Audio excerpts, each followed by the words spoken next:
Soyez bénis, bien-aimés de Dieu, que la grâce de Dieu et la paix, la sécurité du Seigneur que tout le monde recherche et la paix de Dieu qui ne suit pas toute intelligence soit notre partage en ce moment. Que le Seigneur vous bénisse abondamment dans tous vos projets, dans votre vie, dans vos foyers, au nom de Jésus-Christ. Ce soir, nous allons parler d'un thème important, très important, parce que l'heure dans laquelle nous sommes est une heure qui est précieuse. Et Dieu veut s'adresser à son peuple, Dieu veut s'adresser à son Église. Nous allons donc prier, demandons au Seigneur de nous aider à identifier sa voix, à entendre sa parole et surtout à la mettre en pratique. C'est important. Bien-aimés, nous allons prier. Père, c'est au nom de Jésus-Christ que j'élève la voix en cette soirée, Seigneur Dieu. Éternel Dieu des armées, je te la prête, je t'apporte ma voix, je te la soumets au Dieu des armées. Et que ce ne soit pas moi, mais que ce soit toi. Que les hommes ne m'écoutent pas moi, car je n'ai rien à dire. Je ne peux rien apporter, je ne peux rien changer. Mais je viens au Dieu de ta part, dans le nom de Jésus. Mets ta parole dans ma bouche et que ta parole atteigne les cœurs, Seigneur Dieu. Au nom de Jésus-Christ. Merci, Seigneur, de parler directement à nos cœurs et que nous comprenions que il y a un temps pour toutes choses. Et que le temps est venu pour nous de nous lever. De nous lever dans la prière, Seigneur Dieu, afin que ta volonté s'accomplisse parfaitement au nom de Jésus. Amen. Bien-aimés, sans plus tarder, nous allons prendre un passage dans le livre de Matthieu, que vous connaissez certainement, que tout le monde connaît d'ailleurs. Et nous allons partir dans le livre de Matthieu 21, à partir du verset 1. Je lis jusqu'au verset 13. La Bible dit que lorsqu'ils approchaient de Jérusalem et qu'ils furent arrivés à Bethphagée, vers la montagne des Oliviers, Jésus envoya 2 disciples en leur disant, allez au village qui est devant vous, vous trouverez aussitôt une ânesse attachée et un ânon avec elle. Détachez-les et amenez-les-moi. Si quelqu'un vous dit quelque chose, alléluia, si quelqu'un vous dit quelque chose, vous répondrez, le Seigneur en a besoin. Et à l'instant, il les laissera aller. Or, ceci arriva afin que s'accomplisse ce qui avait été annoncé par le prophète. Dites à la fille de Sion, voici ton roi vient en toi, plein de douceur, et monté sur un âne, sur un ânon, le petit d'une ânesse. Les disciples allèrent et firent ce que Jésus leur avait ordonné. Ils amenèrent l'ânesse et l'ânon, mirent sur eux leurs vêtements et le firent asseoir dessus. La plupart des gens de la foule étendirent leurs vêtements sur le chemin. D'autres coupaient des branches d'arbres et en jonchaient la route. Ceux qui précédaient et ceux qui suivaient Jésus criaient « Hosanna au fils de David ». Béni soit celui qui vient au nom du Seigneur. Hosanna dans les lieux très hauts. Lorsqu'il entra, verset 10, lorsqu'il entra dans Jérusalem, toute la ville fut émue et l'on disait « Qui est celui-ci » La foule répondait, c'est Jésus, le prophète de Nazareth en Galilée. Jésus entra dans le temple de Dieu. Il chassa tous ceux qui vendaient et qui achetaient dans le temple. Il renversa les tables, des changeurs et les sièges des vendeurs de pigeons. Et il leur dit, il est écrit, ma maison sera appelée une maison de prière. Mais vous en faites une caverne de voleurs. Bien-aimés, le message du Seigneur est assez clair. Lorsque nous prenons ce passage, nous comprenons, il y a un événement qui m'a vraiment marqué dans ce passage, c'est le fait que le Seigneur ait dit à ses disciples, leur donner cette recommandation, il dit, allez, dans le prochain village que vous trouverez un ânon et une ânesse attachés. Détachez-les et amenez-les-moi. Il dit, et si d'aventure, vous avez vu, j'ai mis le pied tout droit dans le plat. Il dit, si d'aventure, quelqu'un vous posait la question de savoir pourquoi vous le faites, dites-lui simplement que le Seigneur en a besoin et il vous laissera partir. Bien-aimés, le premier enseignement qu'on peut dégager de ce passage-là, c'est qu'en réalité, nul n'est propriétaire de quoi que ce soit. Le véritable propriétaire, c'est Jésus-Christ de Nazareth. C'est lui qui est le maître et le propriétaire de toutes choses. Comment vous pouvez comprendre que des gens qui ont élevé leur âne, leur anneau, alléluia, qui sont censés être propriétaires de ces choses. Un matin, des gens apparaissent, ils disent, ils vont défaire l'anneau et l'ânesse, et on leur pose la question, qu'est-ce que vous faites? Ils disent simplement, le Seigneur en a besoin. Qui est ce Seigneur? Qui est-il? D'où vient-il? Était-il là lorsque nous élevions la chose, l'ânesse? Où était-il? De quel droit se revendique-t-il propriétaire de l'anneau et de l'ânesse? Mais ce qui est extraordinaire, ils n'ont même pas ouvert la bouche. C'est-à-dire, chaque fois que je médite ce passage, je me pose la question de savoir pourquoi les gens n'ont même pas ouvert la bouche, ils n'ont même pas contesté, alors qu'ils ne savaient même pas qui c'était. C'est-à-dire, ils n'étaient pas supposés connaître le Seigneur, ils n'étaient pas avec lui, mais ils ont laissé les choses faire. Tout simplement, ça veut dire que le véritable propriétaire, c'est Jésus-Christ de Nazareth.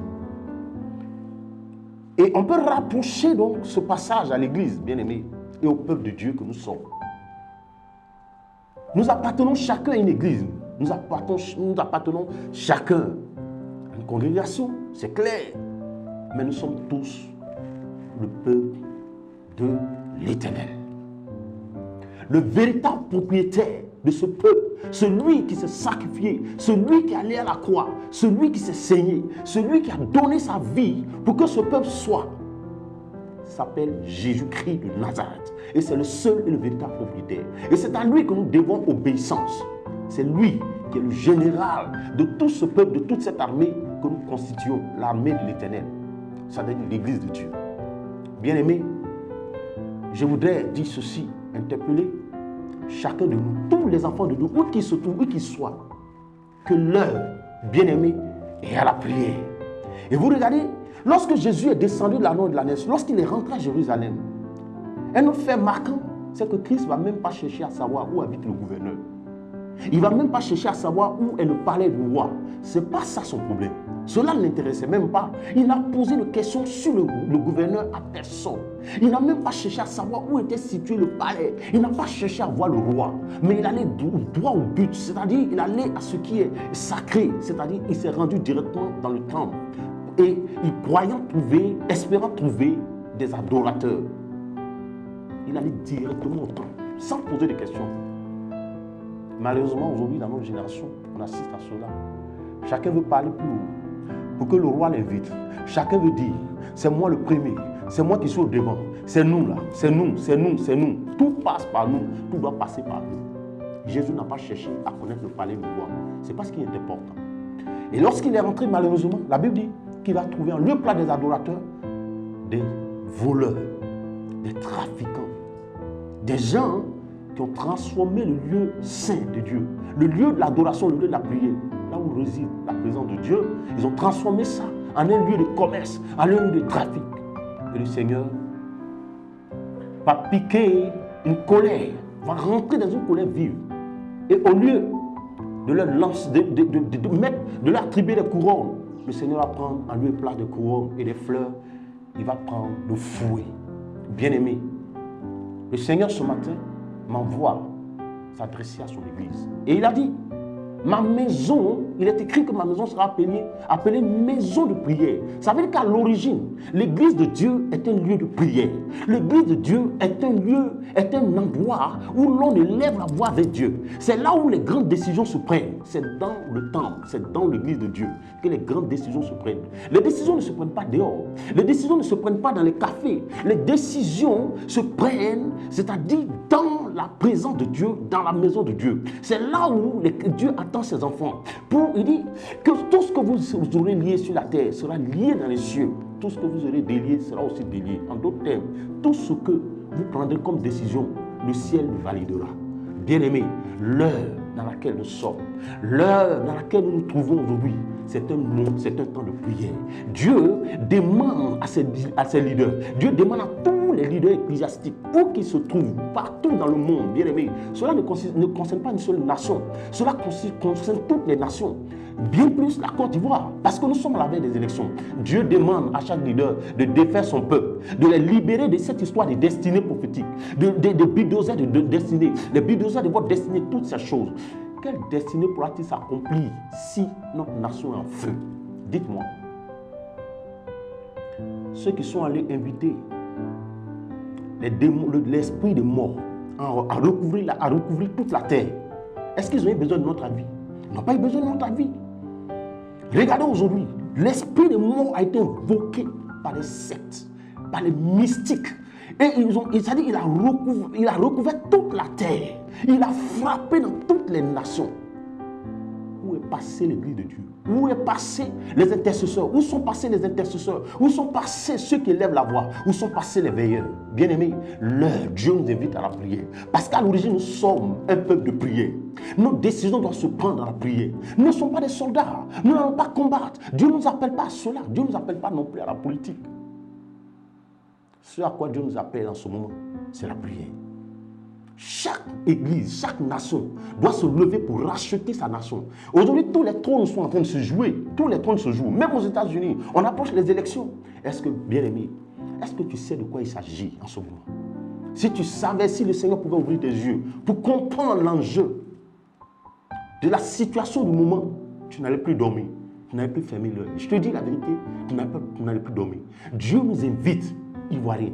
Dieu nous invite, frères du Burkina. Dieu nous invite, frères du Mali. Regardez autour de nous tout ce qui se passe. Regardez au Mali, imaginez.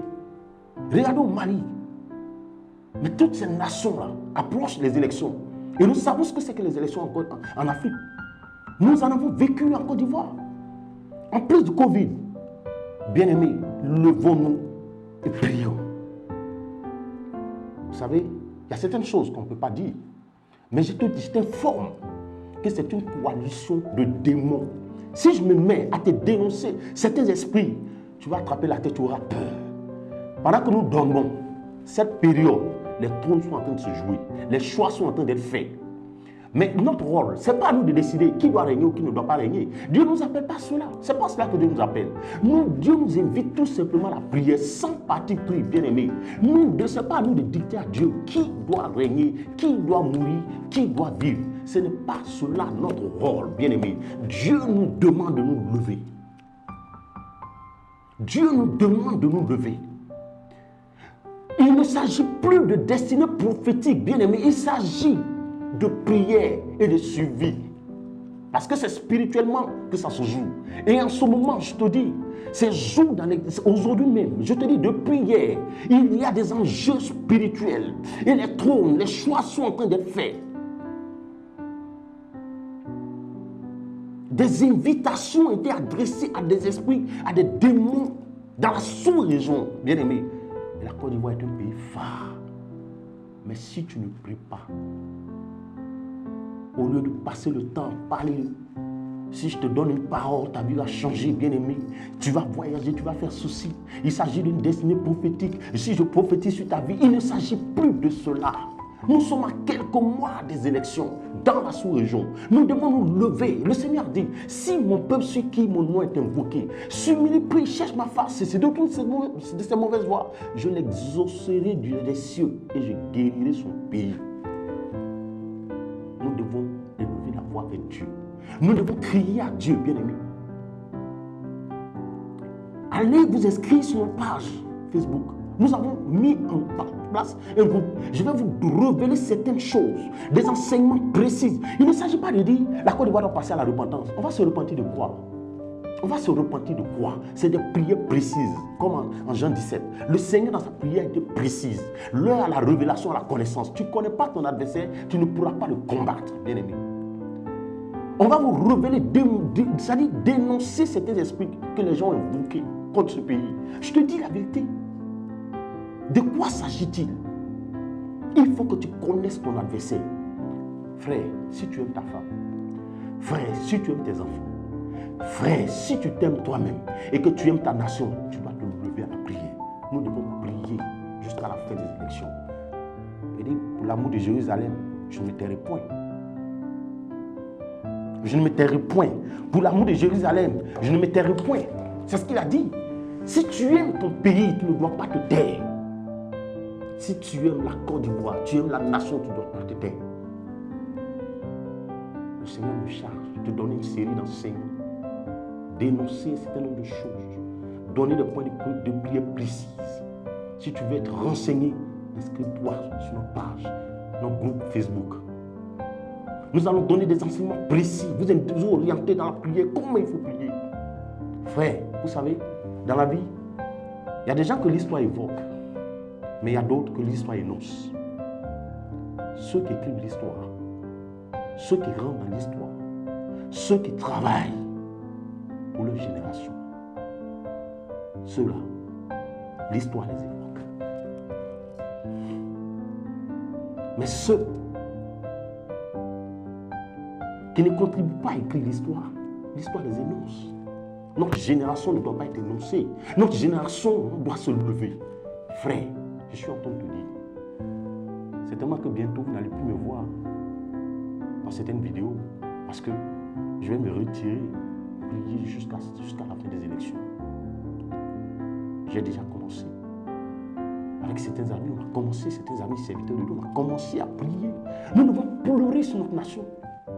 Nous devons venir avec notre nation devant Dieu, pleurer et demander au Seigneur, non, épargne notre nation, Seigneur, épargne notre nation. La Côte d'Ivoire n'a pas besoin de cela. La Côte d'Ivoire n'a pas besoin d'autres morts. La Côte d'Ivoire n'a pas besoin de cela. La Côte d'Ivoire a besoin de ta paix, Seigneur.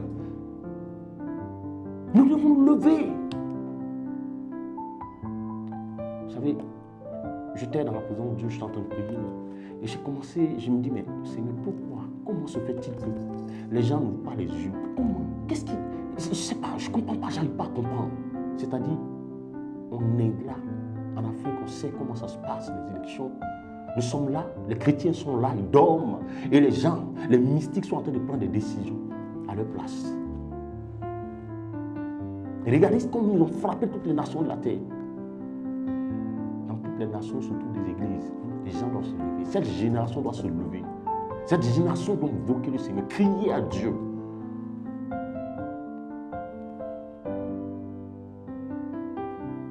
Il dit que ma langue se colle à mon palais si je ne prie pas. Ma nation, si je ne crie pas. Tu aimes ta nation? Tu aimes ta famille? Tu aimes tes enfants? Bien-aimés, nous devons tout taire, nous devons tout arrêter, nous devons prier. Nous devons crier à Dieu. Parce que nous avons la possibilité de modifier, d'impacter la décision des autorités. Le Seigneur a dit de prier pour eux. On voit en Timothée, qu'est-ce qu'il dit en Timothée? Le Seigneur dit, laissez venir mon peuple, chers leaders. Laissez venir mon peuple. Conduisez-les à la prière. Conduisez-les dans la prière. L'heure est à la prière. L'heure n'est pas à un autre débat. L'heure n'est pas à autre chose. L'heure est à la prière. Nous devons prier. L'Église doit prier. L'Église doit se mobiliser, bien aimé. Nous devons crier à Dieu. En 1 Timothée 2, à partir du verset 1, il dit ceci. Il dit, j'exhorte donc, avant toute chose, à faire des prières, des supplications, des requêtes, des actions de grâce pour tous les hommes, pour les rois et pour tous ceux qui sont élevés en dignité, afin que nous menions une vie paisible et tranquille en toute piété et honnêteté. Bien-aimés, c'est pourquoi je le disais, il ne faut pas avoir de parti pris. Dieu sait ce qui est bon pour la Côte d'Ivoire. Dieu connaît déjà ce qu'il faut pour la Côte d'Ivoire. Dieu sait. C'est Dieu qui lève, c'est Dieu qui établit les autorités. Dieu n'est pas mauvais. Là n'est pas notre problème. Nous, on ne veut pas savoir. Ce n'est pas à nous d'imposer au Seigneur qui doit gagner ou qui ne doit pas gagner. Nous devons prier. Et si même tu n'es pas d'accord pour certains choix, mais fais recours à Dieu, crie à l'Éternel, il te répondra. Mais si tu fermes la bouche, si ta langue se colle à ton palais, tu ne dis rien, tu dors comme à l'accoutumée, bien-aimé, ça va te surprendre. Ça va te surprendre. La seule chose que nous savons faire, c'est de murmurer contre Dieu. Seigneur, ce n'est pas possible. Comment cela peut être possible?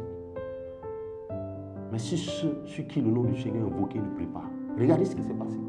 Ils ont fait remonter l'esprit des morts. Il a frappé toutes les nations de la terre. Tous les trônes sont en jeu en ce moment. Tous les trônes sont en train de se jouer en ce moment, bien-aimés. C'est le moment de se lever. C'est le moment de se lever. Il dit de prier pour les autorités, de prier pour les rois, de prier pour tous ceux qui sont élevés en dignité. Prions pour eux. C'est une obéissance. Et c'est ce que le cœur de Dieu veut. Le cœur de Dieu veut que nous prions pour ceux qui sont là, pour ceux qui sont élevés en dignité. Toutes les autorités, prions pour elles, bien-aimés. Prions pour elles. Dieu sait ce qu'il fait.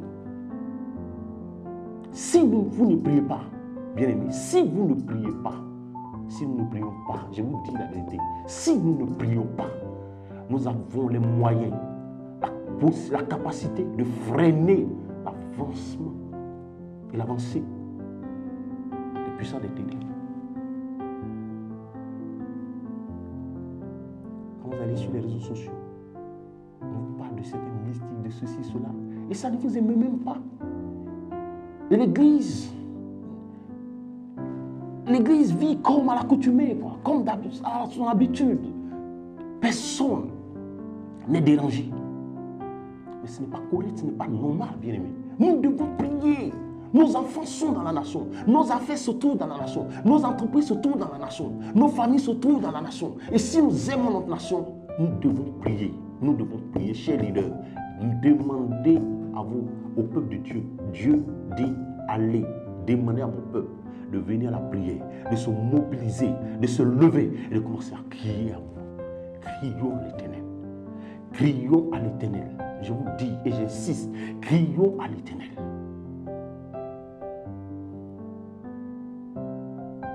L'enjeu est tellement important. Nos vies en dépendent. Nous devons prier pour nos autorités, pour que Dieu influence leurs décisions.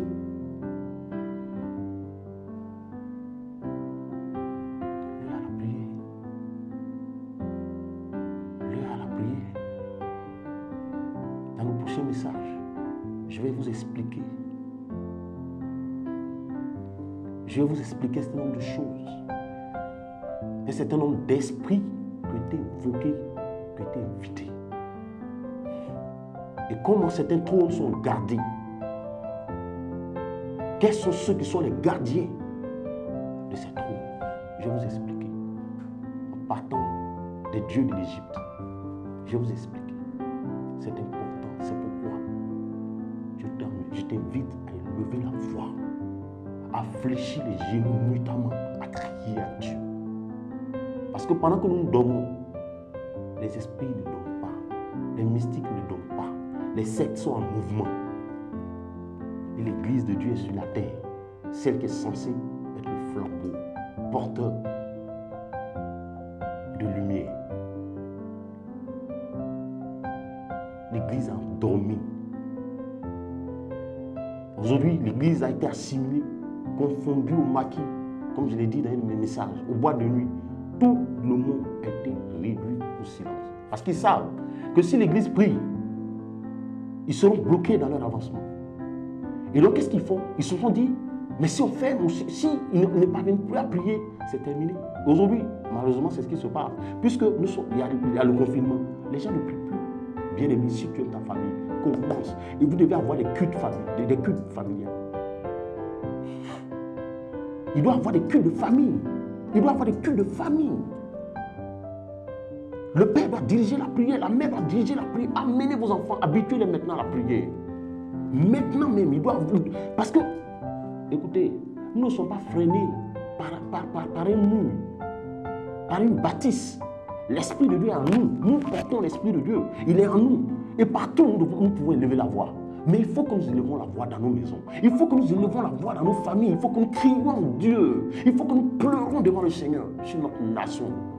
Parce que sinon, nous allons subir, malheureusement, les mystiques vont nous imposer leur loi. Ils vont nous imposer leur volonté. Et ce ne sera pas en ce moment-là que nous allons venir chercher à prier. C'est maintenant qu'il faut le faire. C'est maintenant qu'il faut le faire. Parce qu'après, c'est pour murmurer contre l'Éternel. Dieu te donne donc l'occasion maintenant de te lever dans la prière. Seigneur, je voudrais te rendre grâce. Je voudrais te bénir. Parce que toi seul est Dieu et toi seul est vrai. Tu as dit rachetez le temps car les jours sont mauvais. Les jours sont vraiment mauvais. La terre est apeurée. Et l'église d'avec elle. Ton peuple est apeuré. Aujourd'hui, avec le rebondissement de Covid, des amis se méfient de leurs amis. Des frères se méfient de leurs frères. Certainement que dans peu de temps, les époux vont commencer à se méfier les uns des autres. Père, ce n'est pas normal. Ce n'est pas normal. C'est pourquoi tu nous interpelles à la prière. Les gens ne pourront plus vaquer à leurs occupations. C'est pourquoi tu nous interpelles à la prière. Je prie pour ma nation, la Côte d'Ivoire. Je prie, éternel Dieu, pour ton Église. Que l'Église envoie le réveil, Seigneur. Que ton peuple entende, qu'il comprenne. Et qu'il comprenne que le temps dans lequel nous sommes est un temps de prière. C'est le temps de nous tourner vers toi. C'est le temps de prendre le sac, de prendre la cendre, Seigneur. De nous prosterner la face contre terre et de crier à toi. Pour nos familles, pour nos enfants, Seigneur, pour cette génération. Éternel Dieu des armées, que ton peuple ne m'entende pas moi. Mais qu'ils entendent, qu'ils t'entendent toi. Et qu'ils identifient ta voix au travers, Seigneur Dieu, de ma vie, ô Dieu minable, Père. Éternel, je prie que l'on ne me regarde pas et que je ne sois pas cité. Je ne veux pas être cité parmi les grands. Je ne veux pas être cité parmi les leaders. Je veux être parmi ceux qui élèvent la voix vers toi. Je veux faire partie de ceux qui veillent. Je fais partie des veilleurs, Seigneur Dieu, de ceux qui annoncent le retour de l'époux, de ceux qui se tiennent nuitamment à leur poste et qui veillent à l'arrivée de l'époux, qui sont attentifs à la venue de l'époux et qui interpellent les autres, Seigneur Dieu. Je ne veux pas être un écho, mais je veux être une voix, Seigneur Dieu. La voix qui crie, Père éternel, qui appelle à la repentance, qui appelle à la prière, qui appelle à la sanctification, qui appelle, Seigneur Dieu les armées, à se préparer pour recevoir l'époux.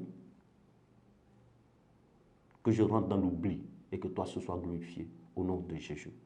Merci Seigneur. Amen.